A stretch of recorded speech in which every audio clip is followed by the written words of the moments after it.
మాత్రమే కాదు చరిత్రకు ఏడాది. సరిగ్గా ఇదే రోజు ఏపీ రాజకీయం ఓ మలుపు తీసుకుంది. చరిత్ర చూడని, చరిత్ర గుర్తుంచుకునే ఫలితాన్ని ఇచ్చింది. అద్భుతమైన మెజారిటీతో కూటమి సర్కార్ ఏర్పాటైంది. అభివృద్ధి ఆగేది లేదు, ఇచ్చిన హామీని మరిచేది లేదు అన్నట్లుగా కూటమి ప్రభుత్వం ఏర్పాటైంది. సుపరిపాలనే లక్ష్యంగా, జనాలకు సంక్షేమం అందించడమే ధ్యేయంగా పెట్టుకుంది ప్రభుత్వం. మరి ఈ ఏడాది పాలన ఎలా సాగింది? కూటమి సర్కార్ హయాంలో కనిపించిన మార్పులేంటి?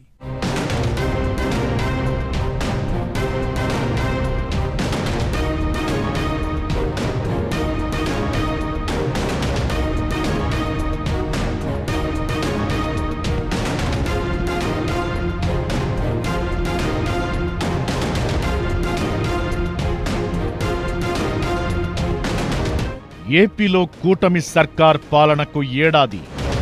రాష్ట్ర వ్యాప్తంగా పండగల ఏడాది పాలన. సుపరిపాలన, స్వర్ణాంధ్రప్రదేశ్ పేరుతో వేడుకలు. కూటమి ప్రభుత్వ ఏడాది పాలన ఎలా సాగింది? ఈ ఏడాదిలో రాజకీయం తీసుకున్న మలుపులేంటి? సరిగ్గా ఏడాది కింద ఏపీలో ఓ చరిత్ర క్రియేట్ అయింది. చరిత్ర ఊహించని ఫలితం కనిపించింది. వైసీపీని చిత్తు చేస్తూ కూటమి భారీ విజయాన్ని సాధించింది. వైసీపీకి కనీసం ప్రతిపక్ష హోదా దక్కని స్థాయిలో కూటమి ప్రభంజనం కొనసాగింది. టీడీపీ, జనసేన, బీజేపీతో కూడిన ఎన్డీఏ కూటమి 175 నియోజకవర్గాలకు 164 స్థానాల్లో విజయం సాధించింది. 11 సీట్లకు పరిమితమైన వైసీపీ ప్రతిపక్ష హోదా కూడా దక్కించుకోలేకపోయింది. అద్భుత విజయమే కాదు, అంతకు మించిన అంచనాలతో కూటమి సర్కార్ ఏర్పాటయింది. కూటమి పాలనకు ఏడాది పూర్తయిన వేళ రాష్ట్ర వ్యాప్తంగా సుపరిపాలన, స్వర్ణాంధ్రప్రదేశ్ వేడుకలు ఘనంగా జరుగుతున్నాయి. విలక్షణమైన పాలనా తీరుతో ఏడాదిలో జనాలకు మరింత చేరువైంది కూటమి సర్కార్. మంత్రిత్వ పదవుల దగ్గర నుంచి నామినేటెడ్ పదవుల వరకు 3 పార్టీల మధ్య పరస్పర అవగాహనతో పాలన సాగుతోంది.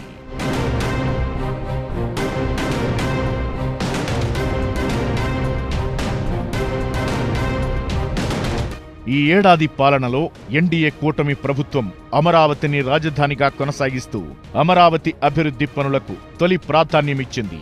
ఏ for Amaravati, P for Polavaram అంటూ తమ ప్రభుత్వ ప్రాధాన్యాలను సీఎం చంద్రబాబు మొదట్లోనే క్లారిటీ ఇచ్చారు. కేంద్రం సహకారంతో ఏపీని అభివృద్ధి పథంలో నిలపడంపై దృష్టి సారించారు. 2024-25లో జీఎస్డీపీ వృద్ధి రేటులోనూ, తలసరి ఆదాయం పెరుగుదలలోనూ ఏపీ అద్భుతమైన వృద్ధి సాధించింది. 8.21% వృద్ధి రేటుతో దేశంలో 2వ స్థానంలో, తలసరి ఆదాయ వృద్ధిలో 3వ స్థానంలో ఏపీ నిలిచింది. జనాలు తమపై పెట్టుకున్న నమ్మకాన్ని నిలబెట్టుకోవడానికి 15% వృద్ధి రేటు లక్ష్యంగా చంద్రబాబు ప్రణాళికలు సిద్ధం చేశారు. ఆధునికతను అందిపుచ్చుకుని అద్భుత వ్యూహంతో 2 అంకెల వృద్ధి రేటు సాధించి నవ్యాంధ్రను ప్రగతి పథం బాట పట్టించేందుకు కష్టపడుతున్నారు. వ్యవసాయం, పరిశ్రమలు, సేవలు, ఇంధన రంగం సహా కీలక విభాగాల్లో తీసుకొచ్చిన పాలనా సంస్కరణలు మెరుగైన ఫలితాలనిచ్చి రాష్ట్రాన్ని గాడిలో పడేస్తున్నాయి. 2024-25లో రాష్ట్రం 8.21% వృద్ధి రేటుతో 8.65 లక్షల కోట్ల జీఎస్డీపీ సాధించిందని కేంద్రం లెక్కలు చెబుతున్నాయి. వ్యవసాయ అనుబంధ రంగాల్లో 15.41% వృద్ధి రేటు నమోదైంది. వ్యవసాయ రంగంలో 22.98%, ఉద్యాన రంగంలో 21.29%, పారిశ్రామిక రంగంలో 6.4%, నిర్మాణ రంగంలో 10.28%, ఉత్పాదక రంగంలో 15.18%, సేవలు 11.82%, విద్య, ఆరోగ్యం 12.15%, వాణిజ్యం, హోటళ్లు, ఇతర రంగాల్లో 11.58% వృద్ధి నమోదైంది. రియల్ ఎస్టేట్, ఇతర రంగాలు 11.22% నమోదు చేశాయి. 2024-25లో తలసరి ఆదాయంలో 11.89% వృద్ధి నమోదైంది. తలసరి రాబడి 2,66,240కు చేరింది. తలసరి ఆదాయం విభాగంలో దేశంలోనే ఏపీ 3వ స్థానంలో నిలిచింది. తొలి ఏడాదిలోనే కూటమి సర్కార్ ఎన్నో విజయాలు సాధించింది. అధికార పీఠం ఎక్కే సమయానికి ఆర్థిక సమస్యలు వెంటాడినా ఇచ్చిన మాట విషయంలో ఏమాత్రం వెనక్కి తగ్గలేదు కూటమి సర్కార్. పెన్షన్ పథకంపై ముందడుగు వేశారు. అప్పటి వరకు అమలవుతున్న 3000 పెన్షన్ను ఒక్కసారిగా 1000 పెంచి 4000ను అందించారు. ఇక దివ్యాంగులకిచ్చే 3000 పింఛనును 6000కు పెంచేశారు. పెన్షన్లకే ఏడాదికి 34,000 కోట్లు, 5 ఏళ్లలో 1,70,000 కోట్లు ఖర్చు చేయబోతోంది. ఇక జగన్ సర్కార్లో నిలిచిపోయిన అన్నా క్యాంటీన్లను పునరుద్ధరించింది. 204 అన్నా క్యాంటీన్లను నెలకొల్పి సగటున రోజుకు 3 లక్షల మంది ఆకలి తీరుస్తోంది. దీపం 2 పథకం ప్రారంభించి 2025 మార్చి నాటికి తొలి విడతగా 1,15,00,000 మందికి ఉచిత సిలిండర్ అందించింది. ఏడాదికి 3 ఉచిత సిలిండర్లకు 2,684 కోట్ల వ్యయం కాగా 5 ఏళ్లలో ప్రభుత్వంపై 13,423 కోట్ల భారం పడనుంది. వీటన్నింటికీ మించి రాష్ట్రమంతా ఎప్పుడెప్పుడా అని ఎదురుచూసిన సూపర్ 6లోని కీలకమైన హామీ అమలుకు ఏడాది సంబరాల వేళ సిద్ధమైంది కూటమి సర్కార్. తల్లికి వందనం పథకాన్ని అమలు చేస్తోంది. 67 లక్షల మందికి తల్లికి వందనం పథకం నిధులు ఖాతాల్లో జమ కాబోతున్నాయి. ఎంతమంది పిల్లలుంటే అంతమందికి తల్లికి వందనం ఇస్తామన్న మేనిఫెస్టో హామీ మేరకు దీన్ని అమలు చేస్తున్నారు. 1వ తరగతిలో అడ్మిషన్ పొందే పిల్లల నుంచి ఇంటర్ ఫస్ట్ ఇయర్లో చేరే విద్యార్థులకు కూడా తల్లికి వందనం అమలవుతోంది. కూటమి సర్కార్ యానివర్సరీకి జనాలకు గిఫ్ట్ లభించినట్లయింది.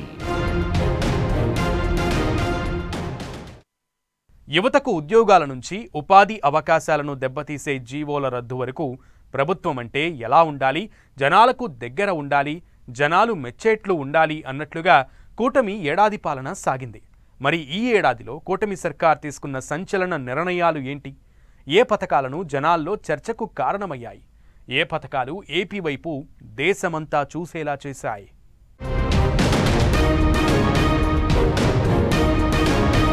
జనంతో జనంలా కూటమి ఏడాది పాలన. యువతకు ఉద్యోగాల కల్పనపై ప్రత్యేక దృష్టి. విలక్షణ పాలనా తీరు పరిచయం చేసిన కూటమి ఏడాది పాలనలో తీసుకున్న నిర్ణయాలేంటి? 16,347 పోస్టులతో డిఎస్సి నోటిఫికేషన్ ఇచ్చి పరీక్షలు నిర్వహించింది కూటమి సర్కార్. వైసీపీ హయాంలో డిఎస్సి నోటిఫికేషన్ కు కూడా నోచుకోలేదు. ఎన్నికలకు ముందు ఓ ప్రచార సభలో డిఎస్సిపై తొలి సంతకం చేస్తానంటూ హామీ ఇచ్చిన చంద్రబాబు సీఎంగా బాధ్యతలు తీసుకున్న తరువాత దాన్ని నిజం చేశారు. అటు 20 లక్షల ఉద్యోగాల కల్పనకు మార్గాలు సిద్ధం చేస్తోంది. 6,000కు పైగా పోలీస్ ఉద్యోగాల రిక్రూట్మెంట్ కు చర్యలు తీసుకుంది. 9.4 లక్షల కోట్లు పెట్టుబడుల ద్వారా 6 లక్షల మందికి ఉద్యోగావకాశాలు కల్పించేందుకు రంగం సిద్ధం చేస్తోంది. ఇక ఉపాధి రంగానికి ఊతమిచ్చేలా ఉచిత ఇసుక విధానాన్ని అమలు చేసింది. ల్యాండ్ టైటిలింగ్ యాక్ట్ రద్దు చేసి జనాల ఆస్తులకు రక్షణ కల్పించింది. సప్లాన్ నిధులను మళ్లించకుండా బీసీ, ఎస్సీ, ఎస్టీ, మైనారిటీల స్వయం ఉపాధి పథకాలకు ఖర్చు చేస్తోంది. టీచర్లకు మేలు చేసేలా 117 జీవో రద్దు చేసింది కూటమి సర్కార్. గంజాయి, drugs, land, sand, wine, mine మాఫియాపై కూటమి సర్కార్ ఉక్కుపాదం మోపుతోంది. ఇక రోడ్లపై గుంతలు పూడ్చే కార్యక్రమంపై స్పెషల్ గా ఫోకస్ పెట్టిన సర్కార్ ఇప్పటికే 1,200 కోట్లు ఖర్చు చేసి 20,000 కిలోమీటర్ల రోడ్లు బాగు చేసింది. సీసీ, బీటీ, రాష్ట్ర రహదారులు 7,000 కిలోమీటర్లు నిర్మిస్తోంది. ఇక ఒకే రోజు 13,326 పంచాయతీల్లో గ్రామ సభలు నిర్వహించి రికార్డు సృష్టించింది. 15వ ఆర్థిక సంఘ నిధులు 1987 కోట్లు పంచాయతీలకు విడుదల చేసింది. మత్స్యకారుల ఉపాధిని దెబ్బతీసే 217 జీవోను రద్దు చేసింది. మత్స్యకారుల సేవలో పథకం ద్వారా 20,000 ఆర్థిక సాయం కింద ఇప్పటికే 259 కోట్లు అందించింది. చెత్త పన్ను రద్దు చేసింది. ఇక పెట్టుబడులను రాష్ట్రానికి తీసుకురావడంలో కూటమి సర్కార్ కీలకంగా వ్యవహరించింది. 6 ఎస్ఐపిబి ప్రాజెక్టుల ద్వారా 4,95,000 కోట్ల పెట్టుబడులను ఆహ్వానించింది. దీంతో 4.5 లక్షల ఉద్యోగాలు వచ్చాయి. విశాఖకు రైల్వే జోన్ మంజూరు కాగా నిర్మాణ పనులు కూడా ప్రారంభమయ్యాయి. ఇక అనకాపల్లి జిల్లాలో 1,85,000 కోట్లతో ఎన్టీపీసీ గ్రీన్ ఎనర్జీ ప్రాజెక్టుకు శంకుస్థాపనతో పాటు శ్రీ సిటీలో 5,000 కోట్లతో ఎల్జీ ఎలక్ట్రానిక్స్ పరిశ్రమ, 6,000 కోట్లతో రిలయన్స్ కంప్రెస్డ్ బయోగ్యాస్ ప్లాంట్లు, రామాయపట్నంలో 96,000 కోట్లతో బీసీసీఎల్ రిఫైనరీకి ఒప్పందం కుదిరింది. అన్ని నియోజకవర్గాల్లో ఎంఎస్ఎంఈ పార్కులకు శ్రీకారం చుట్టగా ఇప్పటికే 42 చోట్ల పనులు ప్రారంభమయ్యాయి. ఇక బడ్జెట్లో బీసీలకు 47,456 కోట్లు కేటాయించారు. చేనేతలకు జీఎస్టీ ఎత్తివేయడమే కాదు, పవర్లూమ్స్ కు 500 యూనిట్లు, హ్యాండ్లూమ్స్ కు 200 యూనిట్ల వరకు ఉచిత విద్యుత్ అందిస్తున్నారు. కొత్త మద్యం విధానం ద్వారా క్వాలిటీ లిక్కర్ అందిస్తున్నారు. గీత కార్మికులకు 10% మద్యం షాపుల కేటాయింపులు జరుపుతున్నారు. విశాఖలో టీసీఎస్తో ఒప్పందం కుదుర్చుకున్న కూటమి సర్కార్ భూములను కేటాయించింది. గూగుల్తోనూ ఒప్పందం కుదిరింది. ఇకటు అమెరికాలోని సిలికాన్ వ్యాలీలా అమరావతి క్వాంటం వ్యాలీని అభివృద్ధి చేయాలని కూటమి సర్కార్ నిర్ణయించింది. దీనికి సంబంధించి భూ కేటాయింపులు కూడా పూర్తయ్యాయి. హైదరాబాద్లో హైటెక్ సిటీ భవనం ఐకానిక్ గా నిలిచినట్లు అమరావతిలో నిర్మించే క్వాంటం వ్యాలీ టవర్ ప్రత్యేకంగా నిలవాలన్న పట్టుదలతో పనిచేస్తోంది. 4,000 కోట్లతో చేపట్టే క్వాంటం మిషన్ కోసం ప్రత్యేకంగా డైరెక్టర్ను నియమించబోతోంది. ఇలా రాష్ట్రానికి భారీగా పెట్టుబడులు తీసుకొస్తూనే సంక్షేమంపై కూడా ప్రత్యేకంగా దృష్టి సారిస్తోంది కూటమి సర్కార్. పెన్షన్లు, దీపం, తల్లికి వందనం ఇప్పటికే అమల్లోకి రాగా ఆగస్టు 15 నుంచి మహిళలకు ఉచిత బస్సు పథకాన్ని అందించబోతోంది.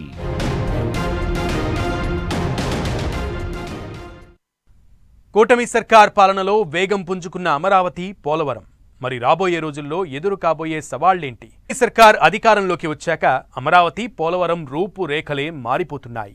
ఎప్పుడు పూర్తి చేస్తామో చెప్పలేమనే స్థాయి నుంచి 3 ఏళ్లలో పూర్తవుతుందని చెప్పగలిగే ధీమాకు పోలవరం చేరితే అమరావతిలో సరికొత్త సన్నివేశాలు కనిపిస్తున్నాయి. 3 ఏళ్లలో అమరావతి నిర్మాణం పూర్తి చేయాలని కూటమి సర్కార్ పట్టుదలతో కనిపిస్తోంది. అసలు ఇది ఎలా సాధ్యమైంది? కేంద్రం సహకారం ఎంత? ఇకపై ఏం జరగబోతోంది?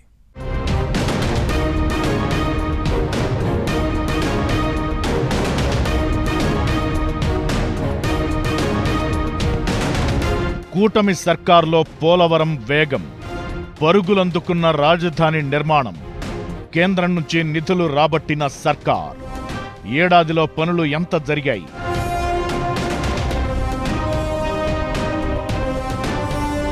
కూటమి అధికారంలోకొచ్చిన ఏడాదిలోనే అమరావతి రాజధాని నిర్మాణం పూర్తి స్థాయిలో పట్టాలెక్కింది.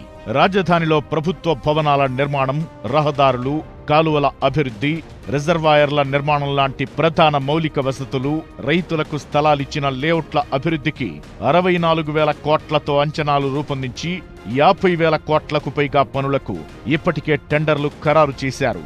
అక్కడ 8,000 మందికి పైగా కార్మికులు పనిచేస్తున్నారు.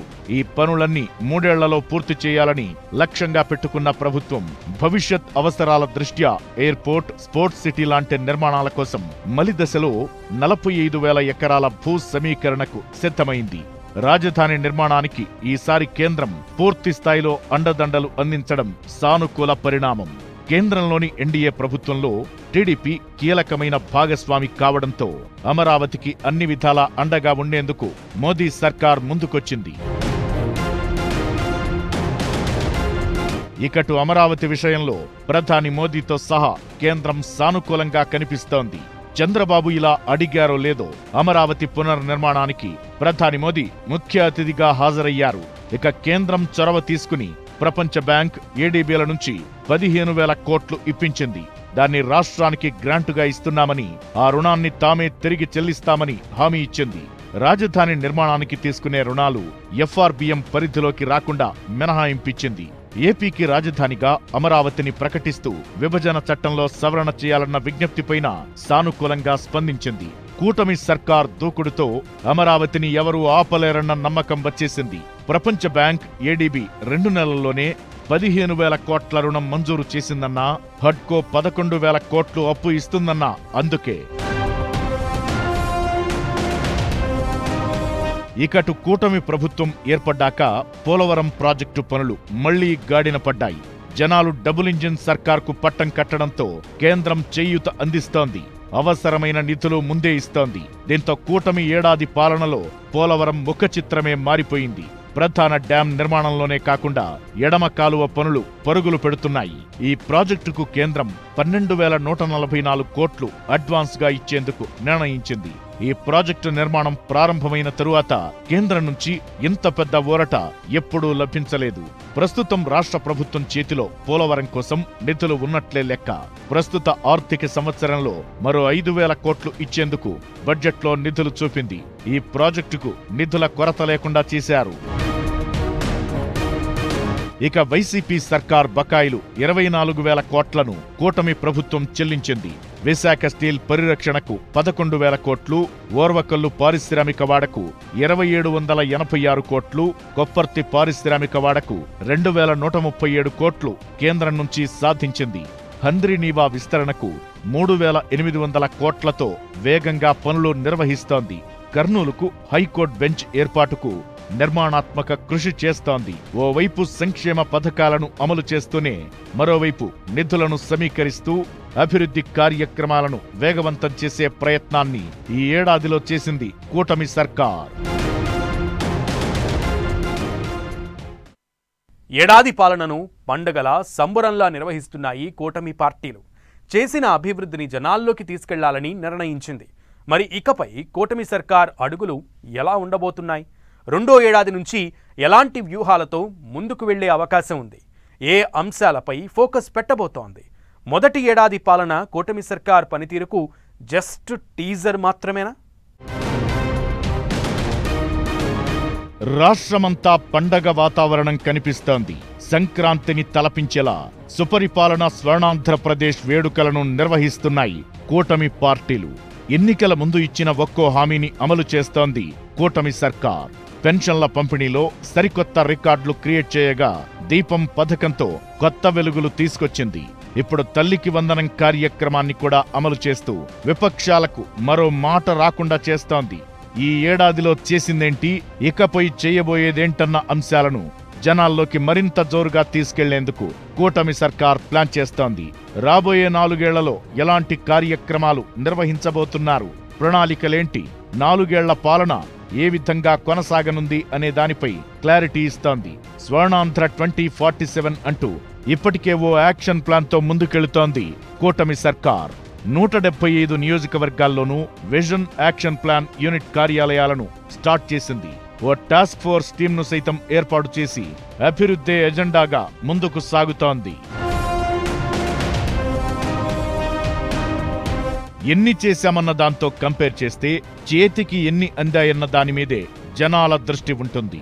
ఇప్పుడు కూటమి సర్కార్ విషయంలోనూ అదే జరుగుతోంది కూడా. అమరావతి, పోలవరం మీదే పూర్తిగా దృష్టి సారించారని, సంక్షేమ పథకాల అమలు విషయంలో కాస్త స్లో ఉన్నారనే గుసగుసలు వినిపిస్తున్నాయి కూడా. అయితే కూటమి సర్కార్ ఇకపై వేగం పెంచే అవకాశముంటుంది. సరిగ్గా ఏడాది పాలన రోజు తల్లికి వందనం పథకం అమలు చేయాలని నిర్ణయిస్తూ రాబోయే 4 ఏళ్లు ఎలా ఉండబోతోందో చెప్పకనే చెప్పింది. రెండో ఏడాదిలోకి కూటమి సర్కార్ అడుగు పెట్టడంతో సంక్షేమ పథకాల అమలుపై పూర్తి స్థాయిలో దృష్టి పెట్టాలని ప్రభుత్వం భావిస్తోంది. ఇదంతా ఎలా ఉన్నా విలక్షణమైన పాలన తీరును పరిచయం చేసింది కూటమి సర్కార్.